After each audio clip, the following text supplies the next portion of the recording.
A história a seguir meu avô contava muito, e aconteceu quando ele era bem jovem. Esse relato ocorreu no Natal, no vilarejo dele chamado Pata Grossa, aqui no norte. Naquela época, órfão de pai, meu avô vivia com a mãe e o irmão mais novo. Certo Natal, os três jantaram sozinhos, pois não puderam viajar até a cidade para ficar com o resto da família. Ele conta que por volta das 11 da noite, bateram muito forte à porta. O irmão mais novo, que vivia com a mãe e o irmão, não teve ordem da mãe para abrir, mas ele não se importou e abriu mesmo assim. Um velhinho perguntou se podia receber algo para comer, qualquer coisa. O irmão disse que não e mandou o velho embora, dizendo que ele cheirava muito mal. A mãe o repreendeu por ser tão mal educado, ainda mais numa data tão especial em que se deve compartilhar. Quando menos perceberam, o velhinho já não estava mais ali. Eles terminaram de jantar e depois foram dormir. Nos dias seguintes ao Natal, começaram a ser aterrorizados de forma horrível dentro da casa. Tudo começou no próprio dia 25 de dezembro. Primeiro, sentiam um cheiro parecido com incenso ou algo queimado. Pensavam que fosse o fogão ou algum forno, mas tudo estava desligado. Depois, à noite, batiam nas portas dos quartos como se quisessem derrubá-las. Vale dizer que os três dormiam em quartos diferentes. A casa era relativamente grande e todos ouviam o mesmo golpe em suas portas. Depois do dia 28, as coisas pioraram, pois passaram a ouvir cantos vindos do guarda-roupa de um quarto que estava desocupado havia vários anos. Quando entravam para verificar, o som simplesmente parava. Certa noite, cansado e irritado, meu avô entrou no guarda-roupa, tirou todas as roupas e alguns pares de sapatos e viu que no fundo estava escondido um boneco de pelúcia do Papai Noel. Ele tinha cerca de 30 centímetros de altura e usava um gorro vermelho. O que era perturbador e nojento ao mesmo tempo é que ele tinha cabelo humano branco na cabeça, como se fossem fios de um idoso. Além disso, nenhum deles se lembrava de ter aquele boneco, muito menos de tê-lo guardado ali. A mãe pediu que ele jogasse aquilo fora porque aquela coisa lhe dava medo. Alguns dias depois bateram novamente à porta. Era o mesmo velhinho que tinham visto no Natal. Ele estava muito bravo e perguntava por que tinham jogado fora o boneco dele. Perguntaram de que boneco ele falava, até que perceberam do que se tratava. Ficaram apavorados, porque naquele momento os olhos dele ficaram mais escuros e sua expressão parecia tomada pela fúria. "O que você quer?" perguntou a mãe do meu avô com medo. O velhinho não respondeu. Em vez disso, olhou para o irmão do meu avô, que tremia de medo, e começou a sorrir. A mãe fechou a porta na cara dele, e todos foram se esconder debaixo das camas de tábua até amanhecer. No dia seguinte, o irmão do meu avô acordou com muita febre e quase morreu. Uma senhora que morava naquela região o curou, e cobrou muito caro, pois aquilo que o menino tinha não era uma simples doença, mas uma malária muito grave. Depois desse evento, ficaram com pouco dinheiro e mal tinham o suficiente para comer. Meu avô teve que começar a trabalhar desde muito jovem. O irmão nunca mais foi o mesmo e ficou extremamente fraco. Aos apenas 14 anos, morreu de pneumonia. Aquela coisa que os amaldiçoou, eles acreditam que era o demônio, pois, como dizia a bisavó, ele não descansa nem em datas sagradas. Fim do relato.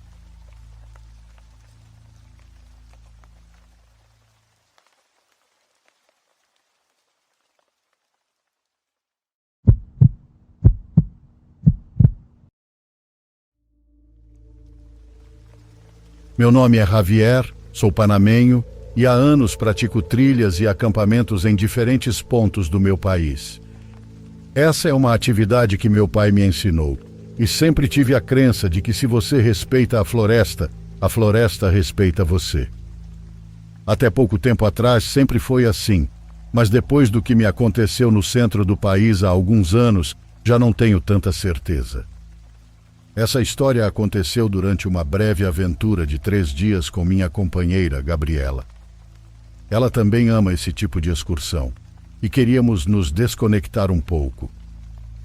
O plano era ir para longe da cidade e passar um tempo a sós.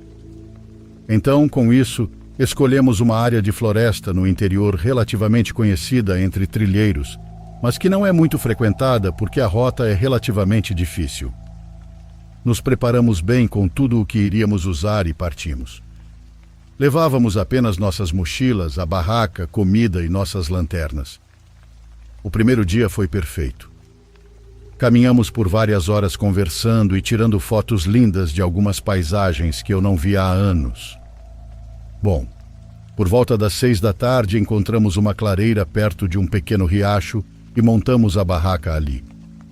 O céu estava tão limpo que à noite dava para ver o firmamento cheio de estrelas. Havia também muita paz e só se ouvia o som dos insetos, da água correndo e de algum galho se movendo com o vento. Embora já desde esse primeiro dia houvesse algo que não se encaixava completamente. Algumas horas antes, enquanto caminhávamos pela trilha, mais para o fim da tarde, começamos a ouvir barulhos estranhos entre as árvores. Não eram os sons típicos da floresta, como pássaros ou folhas secas se movendo. Era outra coisa. Soava como algo se deslocando entre as copas, não rente ao chão. As árvores se agitavam e galhos secos se quebravam de tempos em tempos. Eu pensei que houvesse mais alguém acampando por perto, quebrando galhos para fazer uma fogueira, mas não cruzamos com ninguém e, eventualmente, deixamos de dar atenção a isso. O segundo dia foi parecido. Caminhadas, fotos e comida feita na lenha. Estávamos realmente aproveitando, mas além de nos divertirmos juntos, continuávamos ouvindo ruídos estranhos. Os galhos continuavam se quebrando e as copas das árvores se agitavam com frequência. Gabriela sempre foi muito brincalhona e, em tom nada sério, me disse que parecia que algo estava nos seguindo. Eu não quis dar muita atenção, mas fiquei mais atento aos sons. E percebi que enquanto caminhávamos, aqueles ruídos esporádicos não se afastavam, mas se mantinham mais ou menos à mesma distância. Isso me deu um pouco de medo, porque pensei que algum animal pudesse estar nos observando. E veja bem, não sou zoólogo, mas sei que nas áreas selvagens do meu país podem existir onças e outros animais grandes. Comentei isso com Gabriela, e ela me garantiu que no pior dos casos poderiam ser alguns macacos travessos ou algo do tipo. Isso fazia sentido, porque o barulho vinha sempre de cima, como se algo nos acompanhasse pulando de árvore em árvore. Em um momento da tarde, paramos e ficamos em silêncio, tentando ver que animal era aquele, mas nunca conseguimos enxergá-lo. O som parou e não voltamos a ouvi-lo até chegarmos ao nosso acampamento. A segunda noite é a que nunca vou esquecer. Tínhamos acabado de jantar ao lado da fogueira. O céu estava limpo, a ponto de podermos ver claramente a silhueta das copas das árvores recortadas contra as estrelas. A fogueira era a nossa única fonte de luz, além das lanternas guardadas na mochila. A floresta estava silenciosa, mas isso não nos incomodava nem parecia estranho. Às vezes acontece de os animais ficarem quietos. Só se ouviam alguns grilos ao longe, além do riacho e do crepitar do fogo. Estávamos conversando e aproveitando o momento, quando de repente tudo começou. Entre as sombras da floresta, ouviram-se uns cantos, embora essa não seja a palavra mais precisa. Não eram canções como as que alguém cantaria, nem melodias, tampouco o som de um animal que eu conhecesse. Era uma espécie de grito que rompeu o silêncio da floresta e tentava entoar algo que nunca se completava. Soava perto e longe ao mesmo tempo, como se viesse de várias direções, ecoando pelas copas das árvores. A primeira vez que ouvimos aquilo, eu estava olhando Gabriela nos olhos e sei que aquilo impactou nós dois. Nós pulamos ao mesmo tempo, antes de ficarmos encarando os galhos das árvores. No início pensei que fossem pessoas, talvez algum grupo em outro acampamento, mas não ouvíamos risadas, nem vozes, nem sequer passos. A floresta naquele momento estava cheia de folhas secas, então se alguém estivesse caminhando, daria para ouvir claramente, mas não havia nada disso.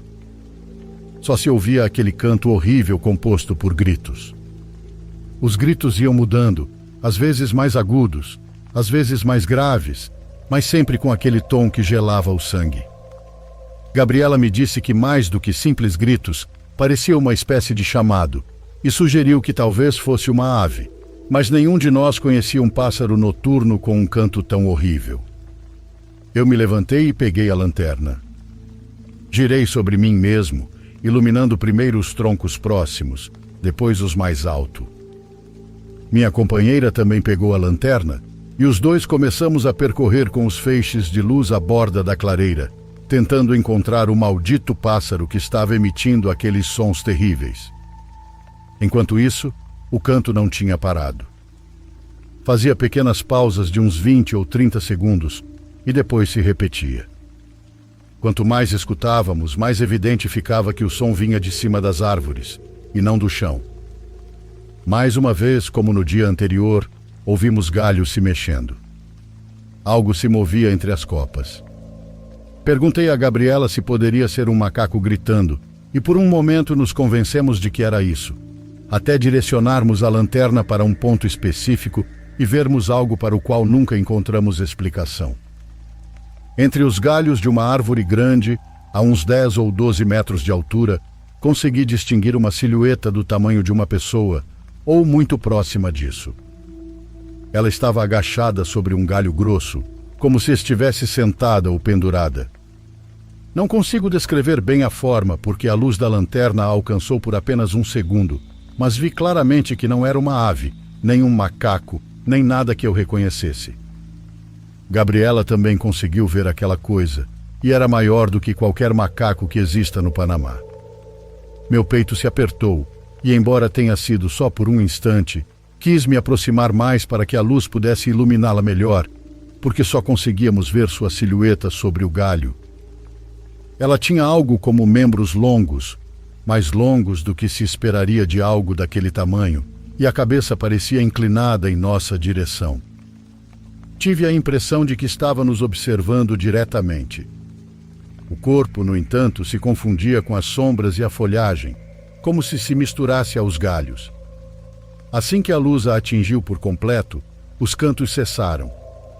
No mesmo instante, a criatura se moveu, mas não como um animal que salta de um galho para outro. Ela se deslocou rápido demais, quase como se deslizasse entre os galhos, passando de um para outro sem o barulho que se espera de algo pesado. E antes que pudéssemos reagir, ela se impulsionou para cima. Eu juro, aquela coisa saiu voando. Ouvi um bater de asas forte, o som do ar sendo cortado. Consegui ver sua silhueta por um instante no céu, até que se perdeu na escuridão da noite. Não ouvimos mais batidas de asas nem golpes fortes de ar, apenas uma rajada calma e nada mais. Os cantos não voltaram naquela noite. Ficamos um bom tempo paralisados, com as lanternas apontadas para o nada, olhando o céu preto cheio de estrelas, tentando nos convencer de que havíamos interpretado mal o que vimos, que tinha sido um pássaro estranho ou algum truque da visão causado pelas sombras e pelo fogo. Mas não funcionou. Nós dois tínhamos visto a mesma coisa de ângulos diferentes, mas a mesma coisa. Algo grande demais, voando para a escuridão depois de termos passado minutos ouvindo seus gritos horríveis. Naquela noite quase não dormimos.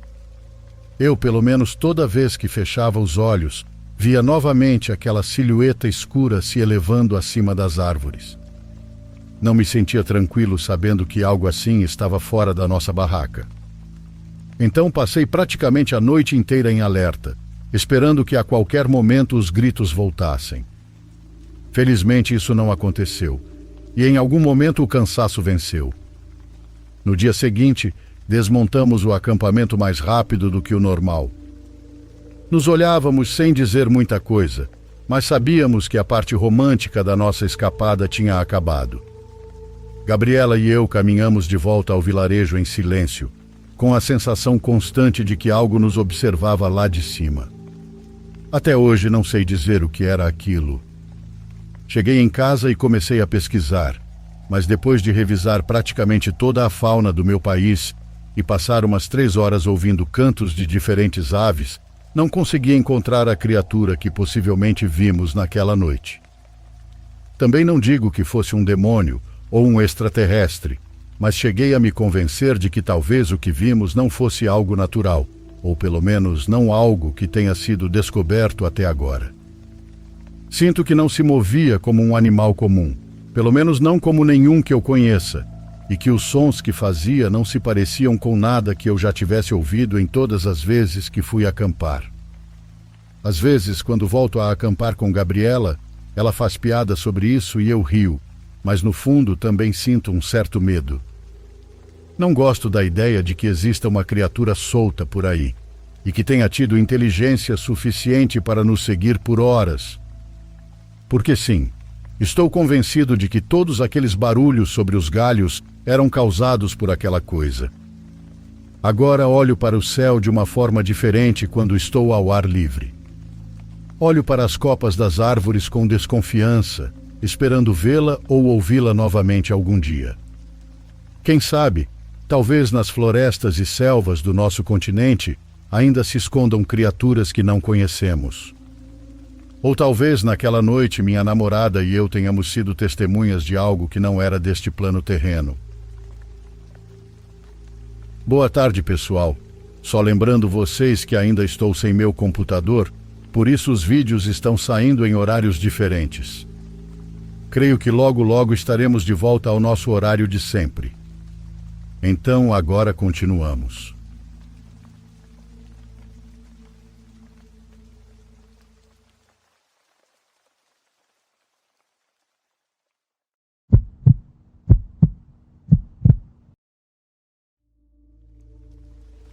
Eu ainda me lembro daquele período de 2024 como se tivesse sido ontem. Noites úmidas na cidade, vida apertada em um condomínio pequeno e o zumbido constante da ansiedade preso no meu peito, porque a prova do conselho estava a apenas alguns meses de distância. Eu estava morando em um pequeno condomínio na cidade com 3 amigas. Todas nós estávamos enterradas em materiais de revisão, provas práticas e ocasionais colapsos emocionais disfarçados de pausas para o café. E como qualquer outra pessoa de 20 e poucos anos estressada, presa entre obrigação e esgotamento, achei que seria uma ótima ideia me distrair com alguém novo. Foi aí que eu conheci ele. Vamos chamá-lo de Mike. Não sei se foi o tédio, a solidão ou simplesmente o fato de eu estar cansada de pensar em fórmulas, mas me senti atraída por ele imediatamente. No começo ele era encantador. Calmo, engraçado, o tipo de cara que respondia rápido, mas não rápido demais. Era como se ele tivesse dominado perfeitamente o equilíbrio entre demonstrar interesse e ser tranquilo. Começamos a conversar todos os dias e depois todas as noites. E antes que eu pudesse processar completamente o que estava acontecendo, nós já estávamos namorando, ou pelo menos algo que parecia namoro. No início, Mike era tudo o que uma pessoa sã poderia querer. Respeitoso, atencioso e bom de conversa. Ficávamos em chamadas por horas enquanto eu me deitava no colchão fino do meu quarto no condomínio, olhando para o teto e ouvindo a voz dele preencher o ambiente. A única coisa estranha era que ele nunca mostrava o rosto durante as chamadas. Ele dizia que o celular tinha sido roubado e que o laptop que estava usando não tinha uma câmera funcionando. No começo não questionei, mas aos poucos pequenas bandeiras vermelhas começaram a surgir, como notificações que eu insistia em ignorar. A maior delas? A maneira como o tom dele mudava sempre que o assunto ficava minimamente íntimo. Do nada, esse homem começava a me pedir selfies explícitas todas as vezes. Eu cortava isso com firmeza todas as vezes. Eu não me sentia confortável com isso, especialmente online. Eu dizia isso claramente, mas era como falar com um cachorro no cio. Não, risca isso. Um cachorro no cio pelo menos tem a desculpa de ser um animal. Esse cara era pior porque ele sabia exatamente o que estava fazendo. A gente brigava por causa disso. Muito. Ele pressionava, eu recusava e ele ficava emburrado. Às vezes ele pedia desculpa, às vezes respeitava meus limites, só para perguntar de novo no dia seguinte como se a gente não tivesse acabado de brigar pela mesma coisa. O ciclo se tornou exaustivo e ainda assim, apesar de tudo isso, eu queria conhecê-lo pessoalmente. Queria saber se aquela conexão era real ou se eu estava apenas romantizando uma voz do outro lado da tela. Mas toda vez, e eu digo toda vez, que eu sugeria nos encontrarmos, ele tinha uma desculpa. Ele tinha compromissos, estava ocupado, não estava se sentindo bem, a agenda estava cheia, não estava na cidade, ou o clássico em breve. Era sempre em breve, mas esse em breve nunca chegava. E em algum ponto entre as ligações tarde da noite, a pressão sexual constante e o buraco crescente no meu estômago, algo dentro de mim começou a mudar. Algo não estava certo com o Mike, e eu sentia isso muito antes de admitir. Minhas amigas vinham me alertando há semanas.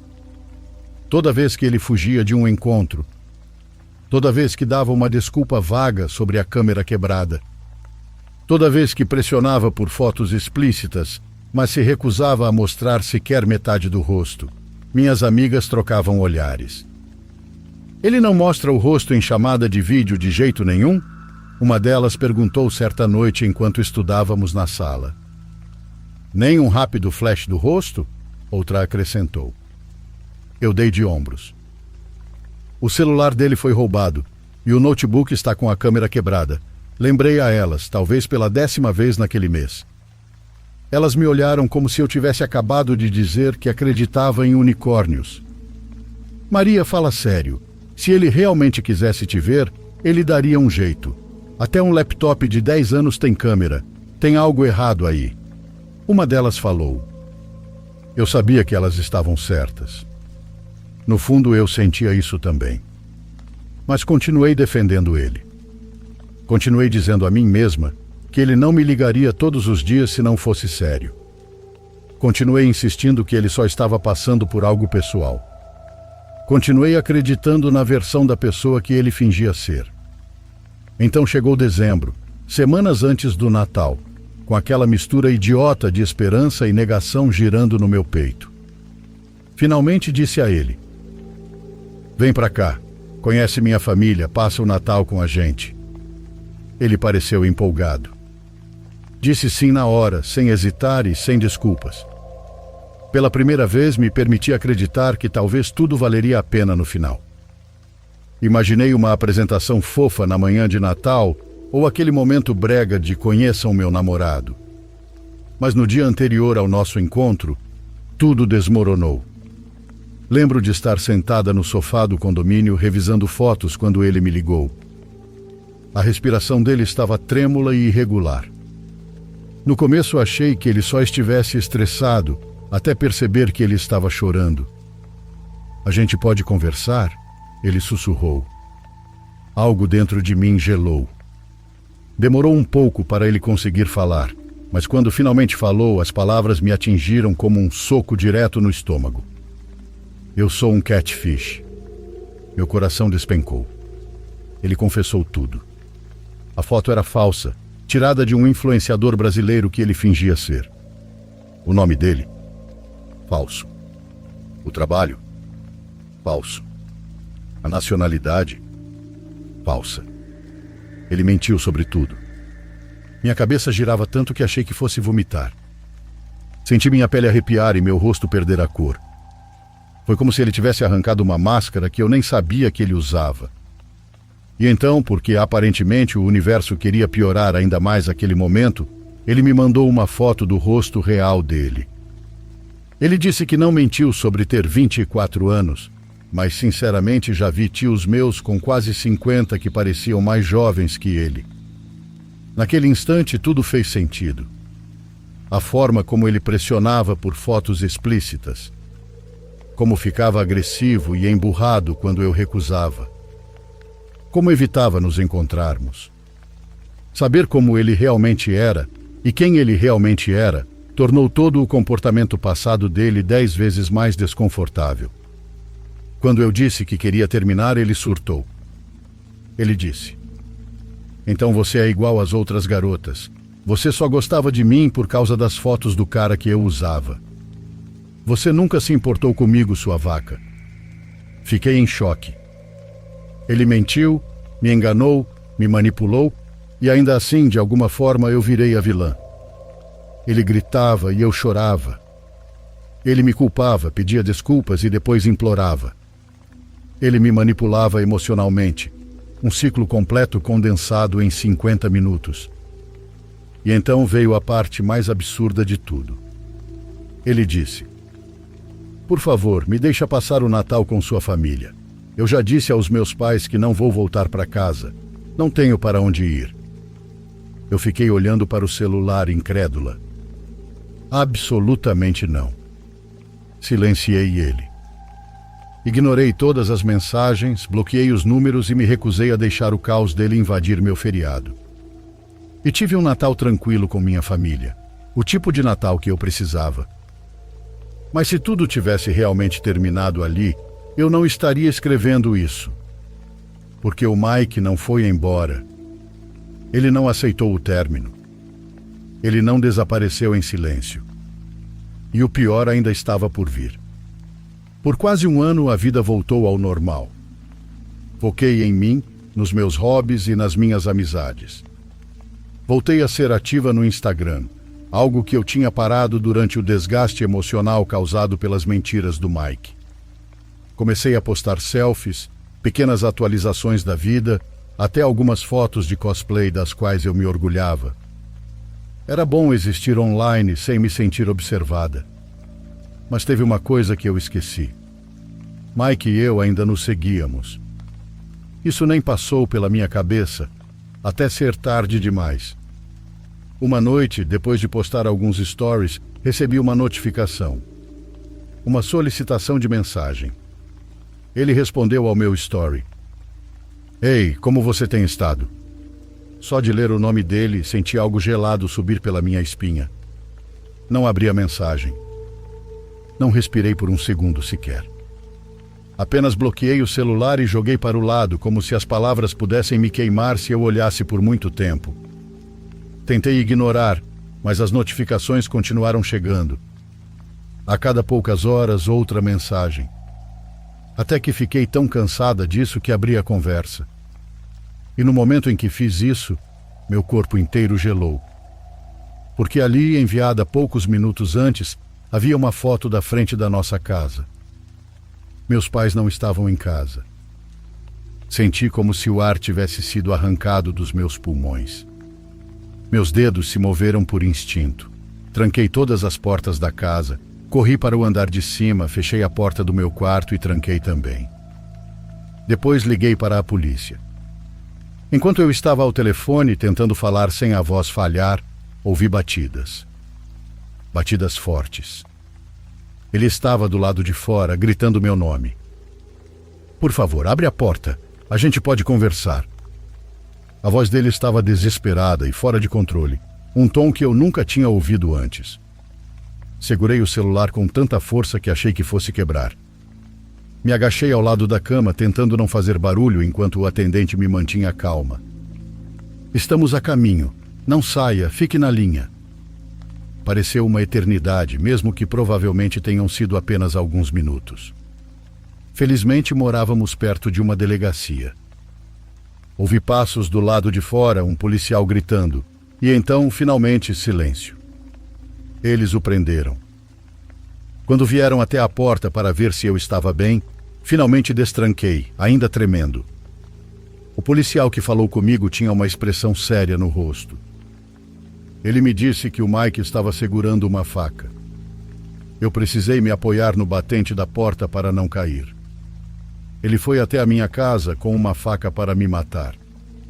Por causa disso, não tive escolha a não ser contar tudo aos meus pais. Cada mentira que ele contou e cada sinal de alerta que eu ignorei.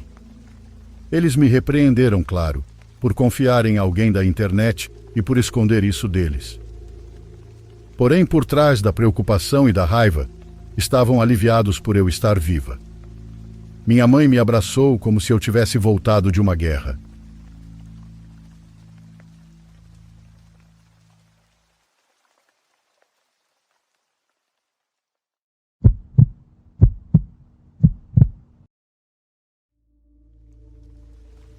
Boa noite, amigos da comunidade.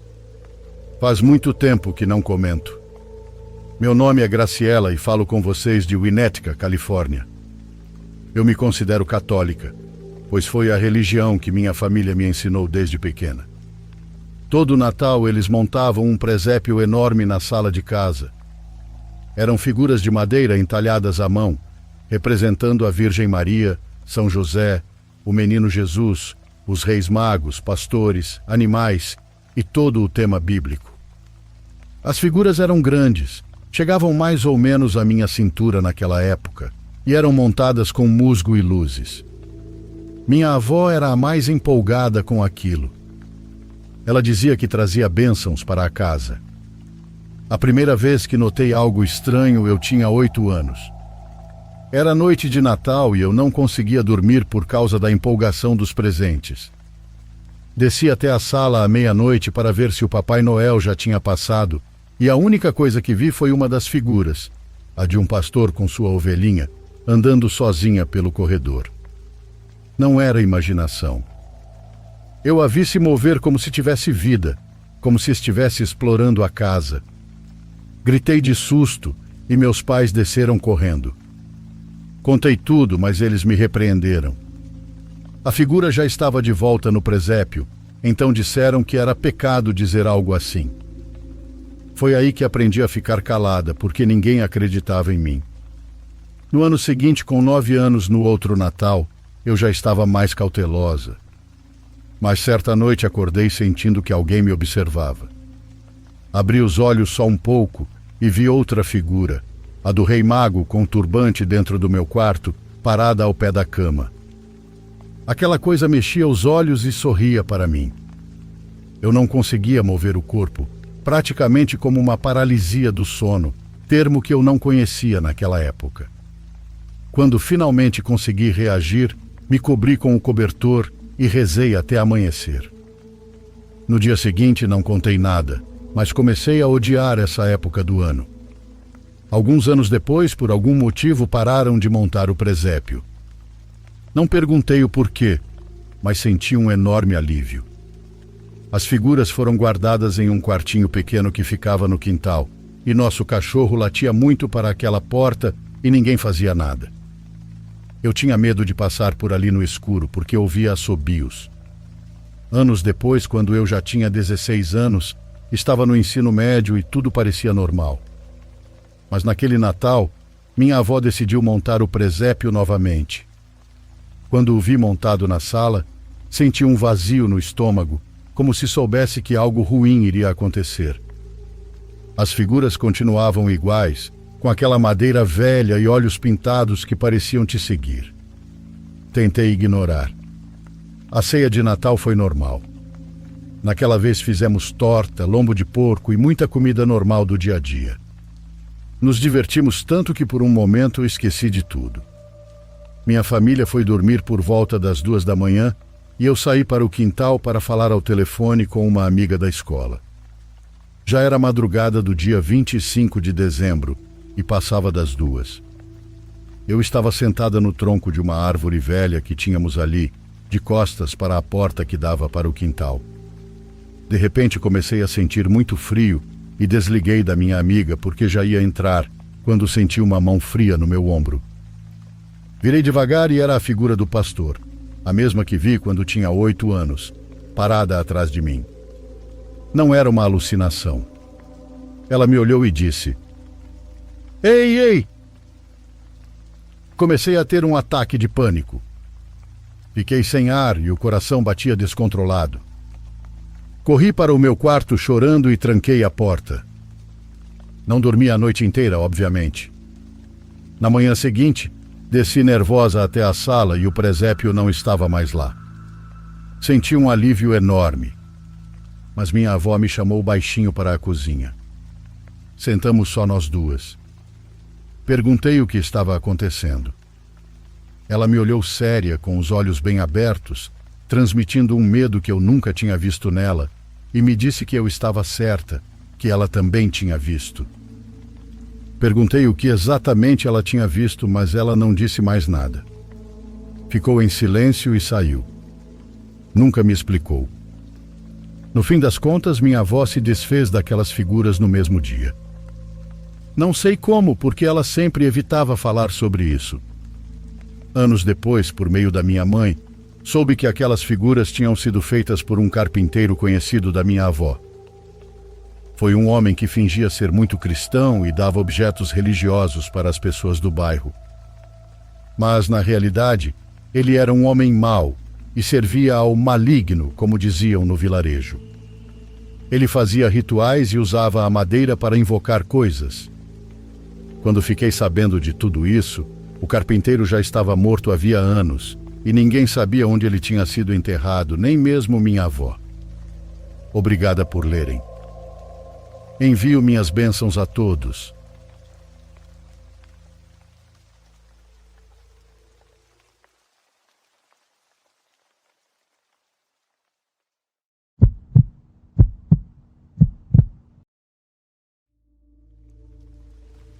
As pessoas sempre acham que as coisas mais estranhas acontecem no meio da floresta à noite, mas aquela viagem me ensinou algo diferente. A natureza selvagem é perturbadora mesmo à luz do dia, e às vezes você simplesmente não consegue explicar o que viu, não importa o quanto tente.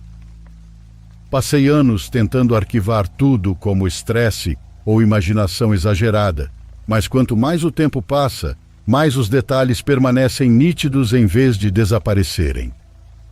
Tudo começou vários anos atrás, quando meu amigo Gabriel e eu finalmente conseguimos liberar nossas agendas para uma viagem de caça que já vínhamos planejando há muito tempo. Já tínhamos caçado veados mula antes, mas sempre quisemos explorar a região longe das multidões habituais.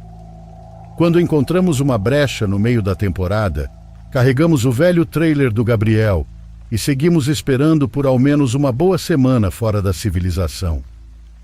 A viagem foi tranquila. A paisagem se abriu naquele vazio de terra avermelhada que só as regiões mais baixas têm. Já no fim da tarde, estávamos seguindo estradas de terra em zigue-zague, rumo a um planalto remoto, um lugar que um colega de trabalho do Gabriel havia recomendado. Supostamente era silencioso e pouco caçado, mas quando finalmente estacionamos a vista se estendia por quilômetros.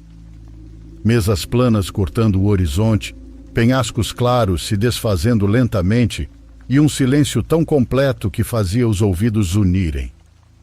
Começamos a descarregar o equipamento fazendo piadas e esticando as pernas cansadas.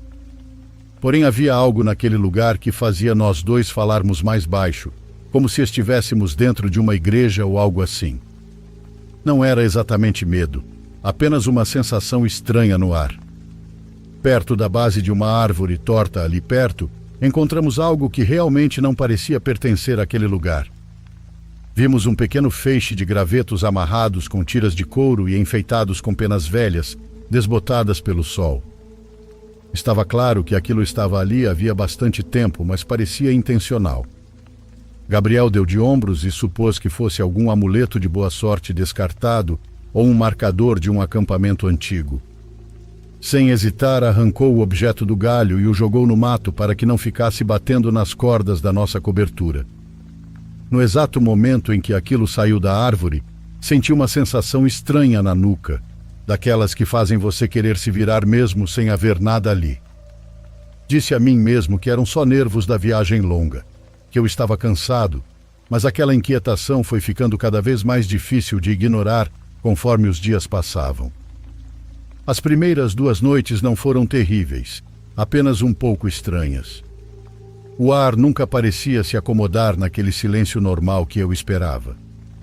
Sempre havia um som fraco, distante demais para fazer sentido, ou mesmo para chamar de sussurro. A gente parava, escutava e acabava culpando o vento, só que as árvores não se moviam.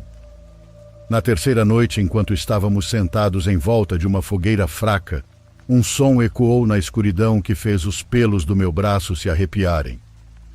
Vinha de algum lugar perto da borda do penhasco, durou talvez meio minuto e então cessou de forma tão abrupta que pareceu intencional. Quase não dormimos naquela noite. Na noite seguinte, algo gritou vindo da linha das árvores, um berro gutural que começou como o de um animal, mas terminou como alguém engasgando. Pegamos nossos rifles imediatamente e varremos a área com lanternas, mas não encontramos nem sequer um galho quebrado. No quinto dia, as noites estavam cheias de coisas estranhas. Batidas distantes, passos leves na terra, algo parecido com um canto que desaparecia sempre que chegávamos perto o suficiente para ouvir direito. Nós dois estávamos esgotados, cheios de nervos e praticamente sem dormir. Mas o primeiro momento realmente alarmante veio quando acordamos com o som de um bebê chorando em algum lugar na escuridão. Foi um choro que apertava o coração. Ligamos para a equipe de busca e resgate porque realmente acreditamos que alguém tivesse abandonado um bebê ali. Eles vasculharam tudo, mas não havia rastros, nem pegadas, nem vegetação mexida. Não havia ninguém. Mais tarde, enquanto eu limpava meu rifle, ouvi Gabriel me chamando da linha das árvores, animado como se tivesse encontrado algo que queria me mostrar. Eu já estava indo em direção a ele quando a voz verdadeira dele soou atrás de mim, perto do trailer. Ei, William, com quem você estava falando, cara? Virei tão rápido que quase caí, olhando entre ele e o lugar onde alguém tinha acabado de imitá-lo. As formas entre as árvores se moviam com o vento, e quando apontei ele não riu nem disse que eu tinha imaginado. Ele apenas engoliu em seco e conferiu o ferrolho do rifle. Naquela noite dormimos talvez 2 horas antes de tudo piorar de vez. E, sinceramente, não sei por que ainda não tínhamos ido embora. Um som de arranhão começou a circular o trailer, depois uma espécie de batida rítmica, e então um impacto violento que sacudiu toda a estrutura. Veio de novo, ainda mais forte, fazendo os armários tremerem.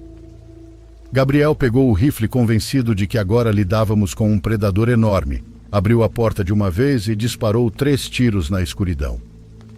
A última coisa que ouvimos foi um gemido profundo, seguido de algo grande, atravessando o mato a uma velocidade que simplesmente não fazia sentido. Ao amanhecer, saímos com cuidado. O chão estava todo revirado. Arbustos jovens dobrados, terra escavada, e perto de um dos cantos do trailer havia um conjunto de pegadas enorme, nada que reconhecêssemos. Havia gotas de sangue se afastando do local, e nós as seguimos por um trecho sem dizer uma palavra. A trilha nos levou até uma parte estreita da base do penhasco, até uma árvore muito antiga e retorcida, com raízes expostas como costelas saindo da terra. As pegadas e o sangue terminavam ali, bem abaixo de um galho que sustentava algo que não tínhamos notado antes. Era um feixe gasto de gravetos envoltos em pano, encaixado sob os ramos como se tivesse sido colocado ali de propósito há muito tempo. Gabriel ficou embaixo daquilo sem perceber, examinando as marcas e tentando entendê-las. Eu não consegui me aproximar, apenas encarei, sentindo aquela mesma sensação pesada de antes, a do primeiro dia, só que agora muito mais forte. Não discutimos, não teorizamos, não tentamos racionalizar. Recuamos, voltamos ao acampamento e arrumamos tudo mais rápido do que eu achava possível. Durante a viagem de volta, quase não falamos. Olhávamos o retrovisor o tempo todo, sem perceber que fazíamos isso. Quando chegamos, não fizemos promessas de voltar. Nem sequer comemoramos o fim da viagem, como tínhamos planejado. As pessoas a quem contamos essa história sempre perguntam se achamos que era um animal, alguém fazendo graça, ou se estávamos apenas exaustos e imaginando coisas. Eu realmente gostaria de poder aceitar qualquer uma dessas respostas. A vida seria muito mais fácil se eu conseguisse.